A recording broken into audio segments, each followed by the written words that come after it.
super easy, this piece.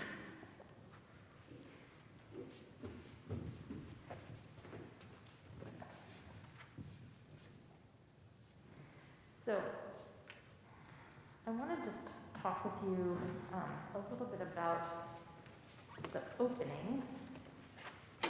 And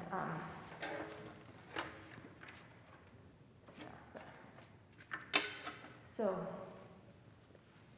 and just having a little bit more release of the bow so that the chords actually can ring longer.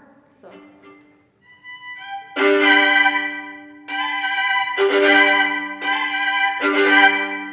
So that's like, I can hear it coming back. And so you're leaving your bow on the string in the end of the big, but I'm wondering if you can like pretend it's the last note of the whole piece and just toss it out to those colleagues that you have sitting there who've all played and they're like, yay, we're done. So just do that first note and throw it out to them. Yeah, and then set, so get yourself ready and go. So, sorry, I'm not in tune, but. Yeah, so it's, you're gonna have to probably spend a little bit more time on the bottom notes, so. Like, play it like you mean those bottom notes. I don't think Bruch would have put them there if he just wanted, you know? So. Yeah, and so who was scooping ice cream on up bows? You're gonna scoop with your down bow. So you're gonna like scoop this way. And oh, sorry. So you're gonna throw ice cream backstage.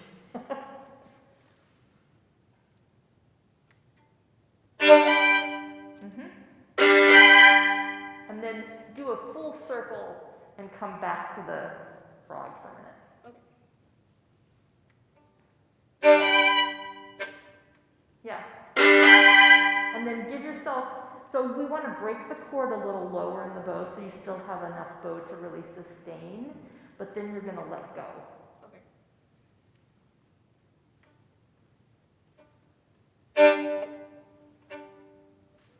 And have it come out of an exhalation, so you're like, we're not supposed to breathe that hard these days. Yeah, that's better. So. And just see how long can you hold that before you run out of bow with lots of energy and fast bow speed. Okay.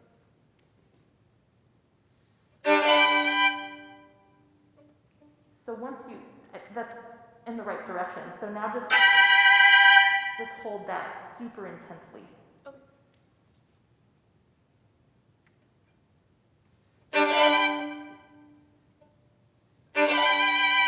Right, so for the open G and D, you're not going to press. You're just going to,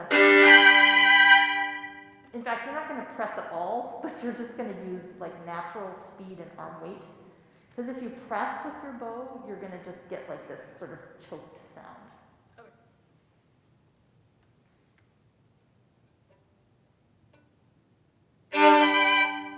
Better, yeah. Now can you break, you know, like closer to the bottom of the bow?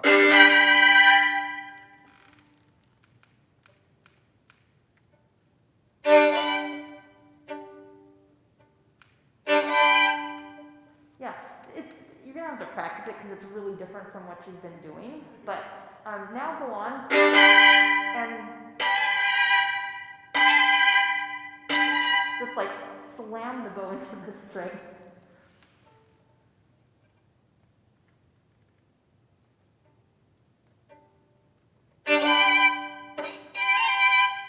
Yeah, that's the right idea. This is not going to sound like you're slamming the bow into the string in reality, in real life, but I think you're going to get more sound if you do that. And then, you know, so you're like spending more time in the air and letting the chords ring. Okay.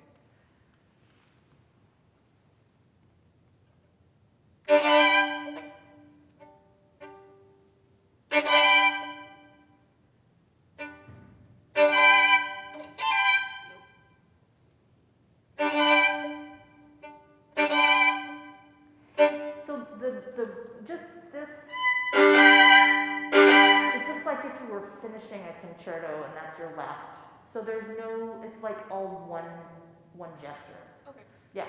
So you can practice that and, you know, see if you like it. If you don't like it, then go back to your, you know, your way. But I think the goal at the beginning is to just get as much volume as you possibly can. Yeah. And I use this piece if I'm trying out violins for my students, or if I'm trying out, because it's just got like so much power. You want to see if the instrument can take it, you know, if you're buying a new one. And then, let's see. So this next thing I want to talk about actually, where is that?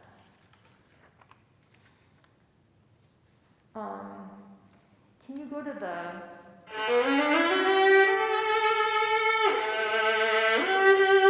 and just again, more sustain, more power. You're playing, you know, on the back side of the G string, which will give you as much power as possible, or as much sound as possible, but just like keep the bow in the string and keep moving it.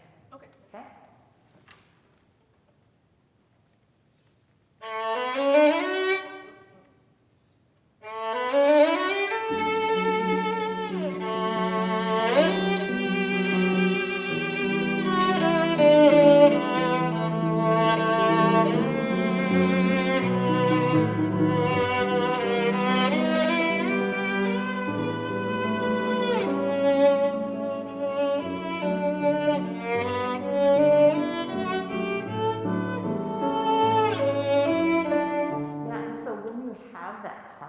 It's just like your heart just melts because it's different, you know, from that con forza that you have on the G string, and that was really, really beautiful just now. Yeah. And then one of the other things that I wanted to talk about is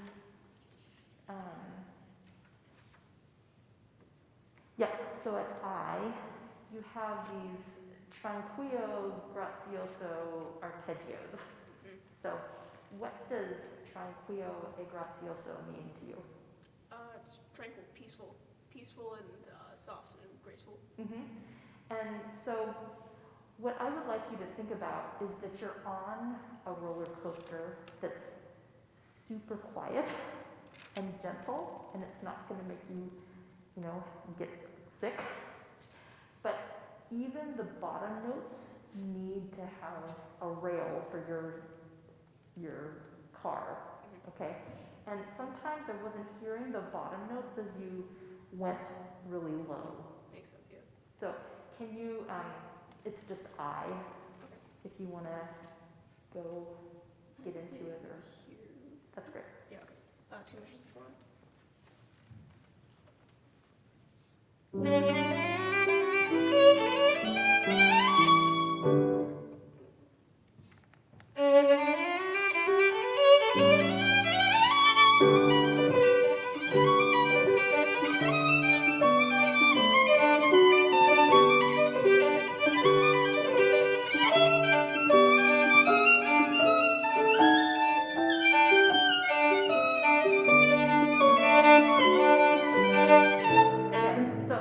Those bottom notes are not all that interesting, but it gives you like a place to descend to, and then a place to ascend to. And then also when you have the,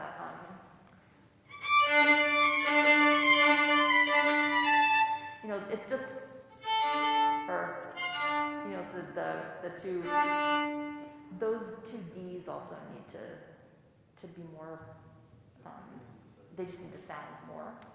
And that was better at I. So you have da da da da da da da da da da da da da da da da da da, and it's like you have to sort of make it all melodic, so that it's not, there's no throwaway notes in there. they're all really important. So let's try that one more time.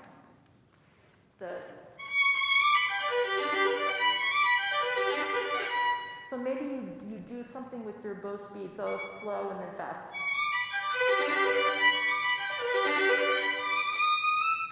You know, so that you actually dig those notes out of the bottom. Okay.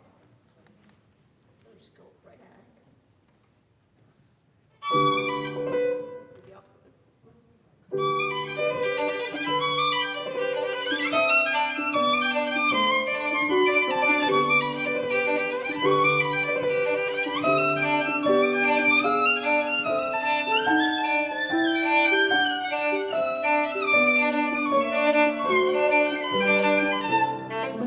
Yeah, so we have to think about bow speed and those kinds of things. That was better. And you have, you know, passages and passages of these kinds of arpeggiations in this movement. And so you just want all the notes to be audible and important, even if they're not like the high ones, you know. So, and then you, of course, have more of the double stopping at G. And so that's going to be sort of the same thing when you get the, you know,